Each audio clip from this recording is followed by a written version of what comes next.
Luana D'Orazio was an Italian factory worker. D'Orazio had studied at the Inaudi Istituto Professionale in Pistoia, however she had to stop her studies having become pregnant. At the time of her death, the child was age 5. In 2018, D'Orazio made a film appearance as a background actress in Leonardo Pieraccione's comedy film See Sun Rose. In 2021, D'Orazio was working in a textile factory in Montemerlo, Prato to support her family. D'Orazio died working in a textile factory in Montemerlo, Prato on 4 May 2021 at age 22. The chief prosecutor of Prato, Giuseppe Nicolosi, opened an investigation on her death regarding safety procedures at the factory.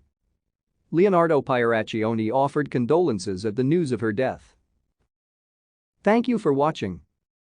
Like and subscribe if you would like to view more of our videos. Have a nice day.